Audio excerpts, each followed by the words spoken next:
He did it. That South Carolinian bastard did it.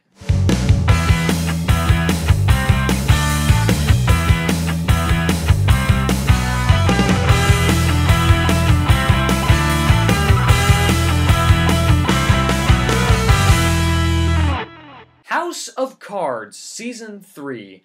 If you haven't seen Seasons 1 and 2, I suggest you stop watching this and go watch House of Cards if you have a Netflix subscription. Well, actually, you don't even have to. You can just buy the DVD at a bookstore now. But now I'm going to talk about Season 3. So, as I said earlier, Frank Underwood did it. He schemed, he murdered, he manipulated his way to the very top as the most powerful man in the nation, let alone the world. President Frank Underwood of the United States of America. And for a while, it feels great to be in power. But power, such a power as the presidency, is also very fragile. Given that he wasn't elected to his position, he schemed his way to be vice president without ever being elected vice president, and now he's president without being elected president, even through being vice president. He was just nominated to the presidency. So he's going through a Gerald Ford issue. His approval ratings are going down the toilet. Not even his own party wants him to run for president next year. They want him to step down as soon as the term is over and give it to someone else, whoever is elected. They want some fresh faces in the Democratic primary. So Frank Underwood is faced in a difficult situation. It's more difficult now than before because he is the president. He can't just simply go push someone in front of a train like he did before. Now he has to deal with multiple problems in front of his face. The first one, of course, in his priority list is becoming president next term, winning the 2016 election. But in order to do that, he needs the people's support. He needs his approval ratings to start going up. He needs to get popular again. He has a plan to do this, an economics plan he drew up called America Works. A pretty controversial and somewhat risky economic plan that would try to get millions of people back to work in America. He's trying to get that passed through Congress, but the problem is Congress doesn't want to be seen supporting him. Not just like Republicans, but also his fellow Democrats. On top of that, there is a foreign affairs issue down in the Jordan Valley, a peacekeeping issue that he needs resolved, that he needs the UN to support. His wife convinces him to promote her ambassador to the UN, which of course is seen as very nepotistic, but this is how they can work together as a team. He runs the country, she manipulates and schmoozes her way through ambassadors to try to get UN legislation passed. And this particular legislation relating in the Jordan Valley is very hard because they have a holdout. A holdout from a permanent member of the Security Council, the holdout being Russia. So, Russia is a bit of a problem this season, and he has to deal with the Russian president, who looks like a taller, skinnier, slightly more good-looking version of Putin. Like if Putin and Bill Nighy had a baby, that's what he'd look like. While trying to prop up his campaign, he also has rather an eccentric author tag along with him named Thomas Yates to write a book supposedly about American works, but this book starts becoming more about Frank Underwood and Claire Underwood. Everyone wonders,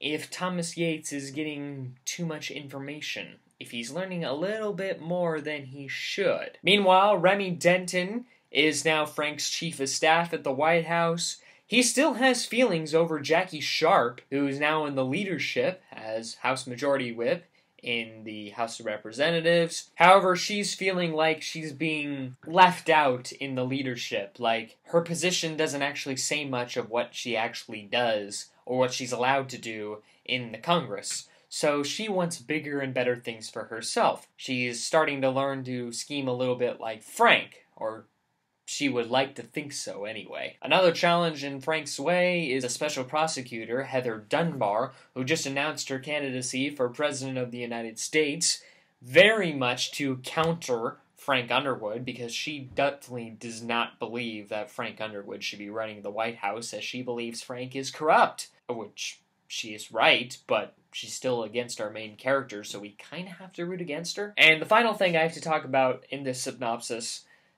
is a bit of a spoiler. It's revealed very early on, but there's a reason they didn't talk about it in the promotion, because it works better as a surprise. So, spoiler alert, if you haven't seen Season 3, look at the disclaimer down below. It should tell you what time in this video to skip to. Because not only am I going to talk about this, but I'm going to talk about something else more opinion-related that's actually a bit of a spoiler. Spoilers in 3, 2, 1. Doug Stamper is alive. Yes, after getting bashed in the head last season, the end of last season, we were wondering if he was dead. Nope. He survived. He's still alive. But it seems that Frank has forsaken him. As if he's too broken. He's too injured. Doug doesn't like that. Doug doesn't like being left out in the cold like that. Which leads him to obsess more about Rachel. Obsess, I mean, in a very vengeful way. As he hires the services of Gavin Orsay, former cybercriminal turned FBI informant, to help Doug stalk Rachel. As in, like, find out her exact whereabouts, look up documents on her, find out where she is, who she hangs out with, where she meets, that kind of thing. Like, very detailed, calculated stalking. And throughout this show, you're wondering, where is Rachel? Where did she go? Is she even still alive? Did she leave the country? Is Doug actually going to find her, or is this effort futile? You don't know, which makes it very interesting. And it also makes Doug Stamper's arc very interesting. This might actually be Michael Kelly's best season as this character.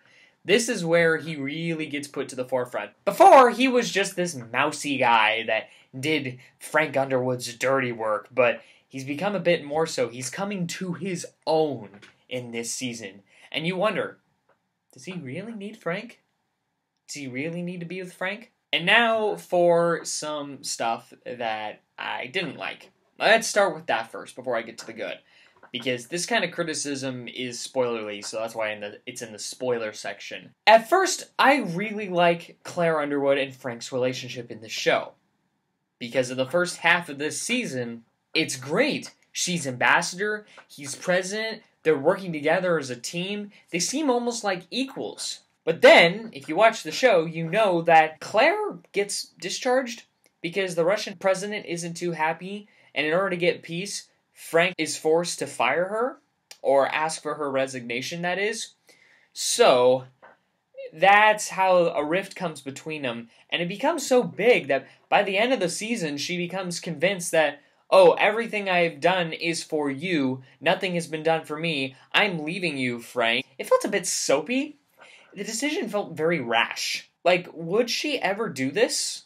Would Claire actually do this? I mean, she's looking to prop herself up, to make a name for herself, using Frank's help, of course. I mean, that was the whole point of her getting the nomination for ambassador in the first place. But now she's just, like, so depressed and convinced that, oh, my life has all been about you. I'm tired of this. I'm getting nothing out of this. I'm leaving you, Frank. And, of course, the big drama is, oh, if the president's wife leaves him, that's going to look bad on his campaign for 2016. I mean, they have some great scenes together. Don't get me wrong. Kevin Spacey and Robin Wright have some great moments together. It's just when she leaves in the end, she feels like their relationship has just gone so bad that she has to leave him. I don't know. It just didn't seem right. I always felt that she was very loyal.